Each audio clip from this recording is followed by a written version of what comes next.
And this is the last one I'm bunching today, but we're on day 7. So I've recorded like 4 videos once I finish this, and we'll be kind of set up to do that. Okay, so we'll be ahead like a few days, quite a few days, and I can turn my attention to my other channels. I have 4 channels I'm doing. This is the most days, and I'm doing writer moss or vlogmas style things. So this video is going to be the best of poetry for 2025, because I've read quite a few books of poetry. I feel like I've read I don't read like 30 books of poetry, but I've read like closer to 10 books of poetry. I'm a slow reader. That's roughly a book every month and a half or so. Over the summer I read like 2 books in the day, and it was a lot going on. Anyway, so the 3 books that I have for my like best of poetry, which is just the 3 that I feel like I connected with the most, are here. So we're gonna go into each of them, and hopefully this is shorter than the other one that I did with fiction, which was like damn near 20 minutes long. But let's try and keep it, because I've talked about all of them before, and I've given a review from all of them before. So this should be, I didn't do reviews for the fiction ones, but I've done an individual video for each one of these already. So let's kind of go into it. Best of poetry. What I was looking for poetry, didn't really know, wasn't really like big on trying to figure out a theme or anything like that. I think I just wanted to read a diverse set of books, because thesis year I want to take in as many examples as possible from many different writers and stuff like that, and I didn't want to get trapped into like I only like this because it's like close to what I would read. I want to be exposed to poets, writers, authors, whatever we're calling them, who may not be my cup of tea, but I can still like say that I read them and I appreciate their work, or I didn't appreciate their work, or there was just things that I didn't like as a reader. There were things that I didn't like from the perspective of a poet. You know what I'm saying? So I that's kind of my approach. I wasn't really looking for anything specific. My desire to write was, I had specific skills, but my reading, it wasn't really like that. So anyway, I have 3 books that I really enjoyed enjoyed this year. So I wanted to see what else I did. But anyway, the first one is Richard Siken's Crush.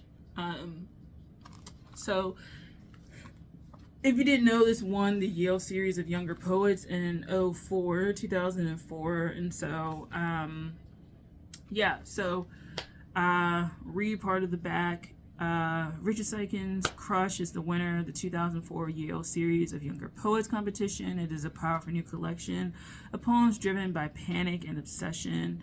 As a distinguished poet and competition judge, Louise Gluck writes in the foreword, if his panic is his ground note, Siken's obsessive focus is a tyrant of the body.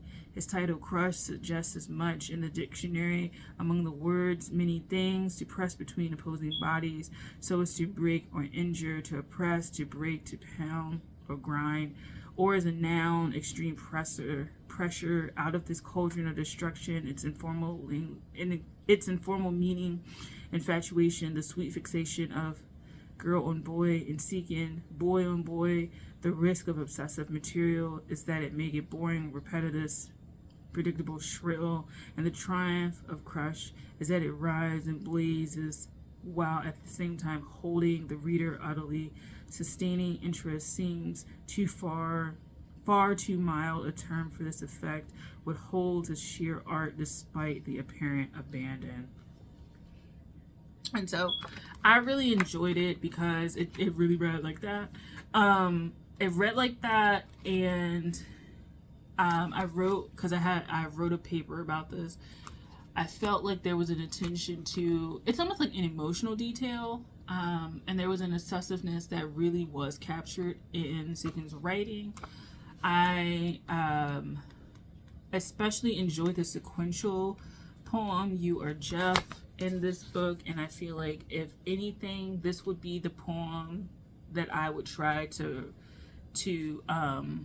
imitate the most of all the poems that I've like read. This would probably be the one because it's the same, it's kind of like the same scenario and different scenes, kind of like as you get closer to it, alternative, parallel kind of realities. And I enjoy that writing because I enjoy writing different perspectives, not human perspectives. I spoke in another video about persona poetry, and I feel like this collection could help me kind of like flesh those sort of ideas out. But I really enjoyed this collection. He was up for an award that Patricia Smith won.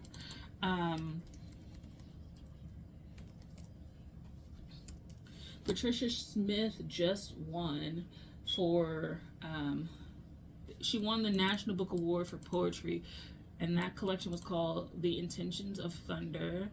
And then Richard Seekins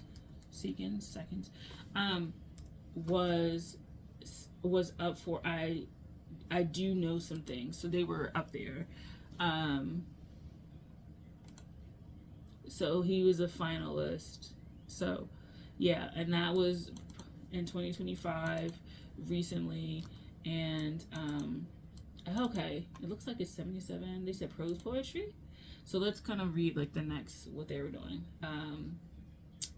We're gonna put, get out of here, these ads. Okay, it is brave to write about childhood scars and the heartbreak that death leave behind. It is brave to reconfigure one's life in the aftermath of a stroke. Richard Seekins presents these subjects directly without ornament and with nothing to hide behind, confronting the fact that he can no longer manipulate the constructions of form or speak lies that tell the truth. In spite of these limitations, Seiken chooses to write these poems and release them into a dangerous world. Each image, each sentence is as direct as the American artist Jasper Jones's shooting targets. Each poem is like a small room in a house, a room where you will be punched in the throat as he calls himself back into a self, into a body. Seiken has written a book that is unsettling, autobiographical by necessity, and its 77 prose poems invite the reader to risk a difficult intimacy in search of yet deeper truths. And so that's the book that was like up for the National Book Award. But if it's anything like this, I will give it I will check it out. So yeah, this was one of my top reads of the year. Next will be Louise Glück. Now this person, she has since passed, but she was the judge for this book in 2004. And so she wrote the foreword and all that kind of stuff. But she is the winner of the 2020 Nobel Prize in Literature. And so this is about the death of her father. Her fifth collection of poetry centers on the death of her father. Here she creates a ruthlessly probing family portrait and confronts the difficulties and intricacies of a daughter's relationship to her parents. The result is a subtle and determined collection in which the poet interrogates her own life and the whole world that emanates from it. I was born to a vocation, she writes, to bear witness to the great mysteries. Now that I've seen both birth and death, I know to the dark nature these are proofs, not mysteries. And so she passed away in 2023. So yeah, I really enjoyed this collection, helping me process grief. Like somebody, my grandmother died. Random chick. My grandmother died literally the second semester into this program. And so when I graduate, it'll be 2 years since she passed. And so I ended up picking up this book and reading it this year. And it's kind of like dealing with grief and stuff like that. And it kind of, it helped. It wasn't like it was a soothing kind of poetry collection where I felt like I ultra relate to, but I think the subject matter was just very timely. And I feel like I enjoyed the language around that, because every poem was essentially the same poem, like grief, but a different angle, a different aspect, right? Because grief isn't felt the same like every day, like in every circumstance. Some days you deal with it a lot better, some days it's a lot harder to deal with, some days you want to avoid it, some days you want to run to it, some days there's like a comfort in thinking about it, some days it's just a repulsion, sometimes there's like all of these thoughts and attitudes around it. And so I really enjoyed getting through the collection. I felt like this was a very easy read for me. I also like the design of the book in terms of like the interior formatting, because I like this like type and stuff like that. Brenda Shaughnessy's Andromeda also has this like type at the top, as well as Ada Limon's The Hurting Kind. Really, like they use this a lot, this like for the titles. So I really felt like this collection was helpful in that way. And yeah, I think I'll probably think about it again. And I really want to know about like more initial thoughts. I did a review on it already, so check it out. But really cool. The best known book from her is probably The Wild Iris. It's probably like the best book from her, as far as like you would probably know that before this one, but that one was in 92, it looks like. And so yeah, it was a very interesting collection, because I was like, the speaker wasn't human at times. The speaker, like they said, was God, and it was just very interesting. So I highly recommend just her as a poet, because this is the second book that I've read from her that I enjoyed. Even if I didn't like all the way get it, I still enjoyed the language, and I enjoyed the subject matter that she was covering, and I enjoyed the perspectives. This one is definitely more like her perspective in her life and what she was actually going through. And then the other one was more like, I think, a meditative thought on life and God, and linking gardening, Garden of Eden type things, creation story, the end of creation, all that kind of stuff together. So there's that. Okay, last one. The one that is the most resonant for me in terms of it's the closest to my actual thesis interests, in terms of topic interests. And that is Blue Opening by Sheila Sebree. So I really enjoyed this book because, like I said, I am in my thesis year and I have to nail down kind of what I want to write about. And I feel like I picked this book at an excellent time to think about it. It deals a lot with like medical inheritance and the body and your thoughts in your body and questioning God and things like that. And these are things that I've all kind of like already done, but it focuses a lot on like the medical side of stuff. And I think what ended up happening this semester is that my stuff got more medical as I like explored it. And it's kind of interesting because I was a pharmacy technician as well. So it's kind of like I actually did interact with medicine quite a bit because I was a pharmacy technician for like 4 years, like off and on.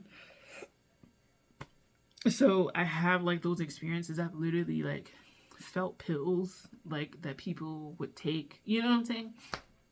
For various things, whether it's like psychotics, whether it's like skin, whether it's like diabetes or HIV, like dealing with those, you know. So yeah, like really yeah, like just a really good book for someone who's like considering thinking about those things. So yeah, so this read the back. It's Sheila Sebree's brilliant illuminating poetry collection grapples with origins of illness of language, of the universe as the speaker contemplates whether she too can be a site of origin through motherhood, navigating chronic health challenges alongside grief and questions about the nature of knowledge and religion. She searches personal history and the cosmos for answers to the unknowable. And it goes on to say more, but that's essentially the whole thing. I really enjoyed that because a lot of these themes, like I said, overlapped. I enjoyed this book in particular for the diversity of form that it presented. Richard Sykin, I enjoyed the obsession. Louise Gluck, I enjoyed the personal matters and the way he talked about a subject that can be very heavy without feeling heavy. I think that was one of the benefits to her writing, was that it felt very not neutral, but accepting of what has happened and kind of naturally progressing with what, things are going on. I liked this collection a lot for its structure. So you have some that look like this, and I've said this in probably other videos. And you have ones that are more like definitions. And then you have like the sequentials, which I really liked. So yeah, I think this is like my top one of the year overall. And these are my top 3. But I really enjoyed reading each of these because they brought something very new and fresh to my understanding of poetry and my understanding of craft, my understanding of writing subject matters. So yeah, these are my 3.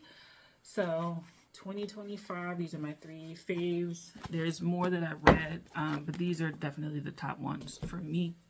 And I'm excited to see what's going to happen in 2026. So thank you for watching. I'll talk to you guys later. Bye.